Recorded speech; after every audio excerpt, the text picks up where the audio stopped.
भी प्यारे छात्रों का एक बार फिर से स्वागत है और प्रश्नावली 5.2 में आगे बढ़ते हुए अब हम प्रश्न 6 अच्छे से हल करना सीखेंगे। तो कॉपी पेन लेकर बैठ जाओ, बहुत अच्छे से एक बार समझ लो, फिर खुद से प्रैक्टिस कर लेना, निश्चित ही ये आप पे बनेगा। इन्होंने हमें एक एपी दी है। एपी मतलब आप जानते हो अर्थमेटिक प्रोग्रेशन, यानी कि समांतर श्रेणी। तो इन्होंने हमें समांतर श्रेणी दी है और ये पूछ रहे हैं कि क्या इस समांतर श्रेणी में कोई पद -150 आएगा। ठीक है, ये चेक करना है कि क्या कोई पद आगे बढ़ते हुए कोई पद -150 आएगा, और अगर आएगा तो क्यों आएगा। तो चलिए इसको अच्छे से समझते हैं। सबसे पहले जो हमें दिया रहता है वो हम लिखेंगे। तो हम लिखेंगे दी गई एपी। सबसे पहले यहीं से आपको शुरुआत करनी है, कर लोगे ना। दी गई एपी, ठीक है।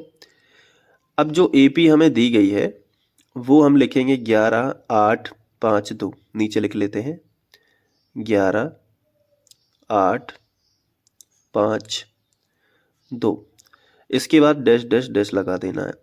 ये कर लोगे, चलो पहला स्टेप तो आप पे बन जाएगा कि दी गई एपी और ये एपी लिख लोगे। अब जैसे ही आपको समांतर श्रेणी मिलेगी तो आप इसका प्रथम पद और सार्वंतर निकाल लोगे, ठीक है। तो अगले स्टेप में आपको लिखना है इसका प्रथम पद, ठीक है। ध्यान रहेगा ना, जैसे ही एपी मिलेगी तो प्रथम पद निकालना है और सार्वंतर। तो प्रथम पद ए बराबर आपको मिलेगा 11, क्योंकि किसी भी समांतर श्रेणी का जो पहला पद होता है वही प्रथम पद कहलाता है। तो ए बराबर आपको मिल गया 11। इसके बाद अब हम निकालेंगे सार्व अंतर। तो यहाँ पे हम लिखेंगे सार्व अंतर। सार्व अंतर को हम डी से दर्शाते हैं, तो डी बराबर कितना आएगा। दूसरे नंबर के पद में से पहले नंबर का पद घटा दो, यानी 8 में से घटाना किसको है, 11 को। तो कितना आएगा बताओ।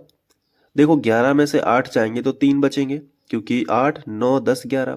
लेकिन बड़ी संख्या माइनस की थी तो माइनस आ जाएगा, तो डी का मान कितना आ जाएगा, -3। अब इन्होंने कहा है, देखो सार्वंतर मिल गया, प्रथम पद मिल गया। अब इन्होंने कहा है कि क्या इसका कोई पद -150 होगा। तो हम मान लेंगे कि माना nवा पद -150 होगा, ठीक है। और अगर n का मान धनात्मक पूर्णांक आ गया तो निश्चित इसका पद होगा, और अगर n का मान उल्टा सीधा आया, माइनस में आया, बटे वाली संख्या आई, तो समझ लेंगे कि इसका जो -150 है इस श्रेणी का पद नहीं होगा। तो हम लिखेंगे कि माना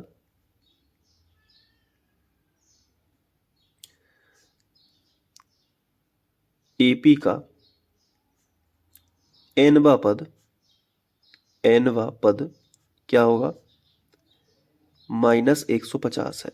ये हमने मान लिया कि माना एपी का nवा पद -150 होगा, ठीक है। तो ऐसी स्थिति में हमें क्या लिखना पड़ेगा कि an बराबर -150। अभी ये हमने माना है, अभी ये है नहीं -150, ठीक है। माना है, अगर n का मान पूर्णांक आएगा तो ही होगा। चलो an का फॉर्मूला मैंने आपको बताया है कि कैसे कर सकते हो। कोई भी पद हो आप फॉर्मूला खुद से बना सकते हो। देखो ए तो रहेगा, बिल्कुल रहेगा, उसके बाद आप प्लस लगाओगे, ठीक है। और जौन सा भी पद है उसमें एक घटा के डी चिपका दो। तो nवा पद है तो n में एक घटा के क्या कर दो, डी चिपका दो, और बराबर कितना होगा, बराबर होगा -150, ठीक है। अब a का मान और d का मान हम रख लेंगे। तो a का मान कितना होगा, 11, तो a की जगह पे हम 11 रख देंगे, प्लस लगा है तो प्लस, फिर n-1 लिख लिया, और d की जगह पे हम d का मान रख देंगे -3। तो d की जगह पे हमने d का मान रख दिया -3, और बराबर कितना हो गया, -150, ठीक है। अब देखो यहाँ पे आपको इम्प्लाइज एट लगा सकते हो आप, अगर आप लगाना चाहो तो। ये देखो, अब ये जो प्लस का 11 है इसका पक्षांतर इस तरफ कर लेंगे।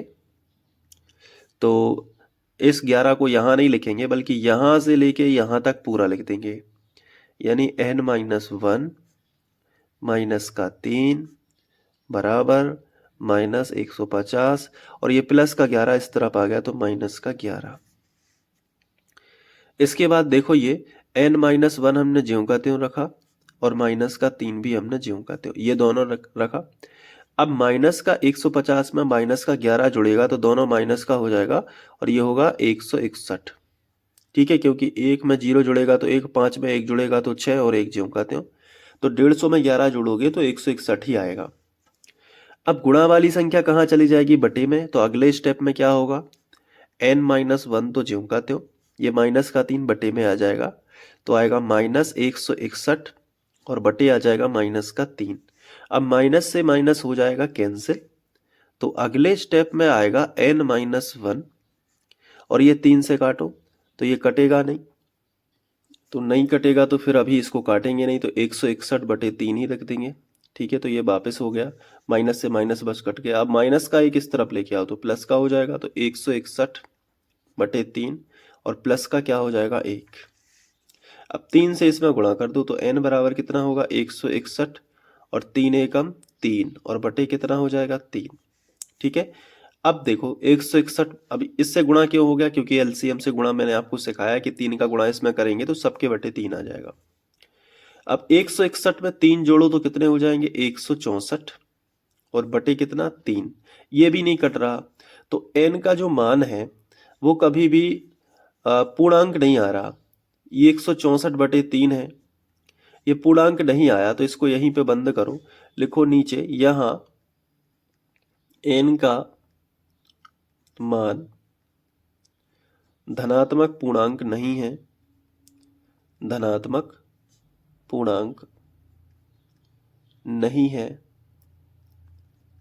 अतः श्रेणी का या दी गई श्रेणी का, ठीक है, दी गई श्रेणी का कोई पद -150 नहीं है।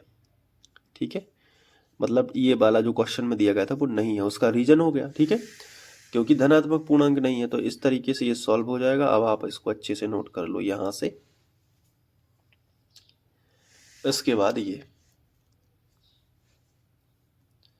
फिर इसके बाद ये। ठीक है, वीडियो को पॉज कर करके नोट करना है। ठीक है, और इसके बाद ये, बाकी आगे के सवाल देखने के लिए आप जो है डिस्क्रिप्शन बॉक्स में प्लेलिस्ट की लिंक है, वहाँ पे जा सकते हो, या फिर एंड स्क्रीन पे यहाँ पे भी देख सकते हो। मिलते हैं नेक्स्ट वीडियो में। Thank you.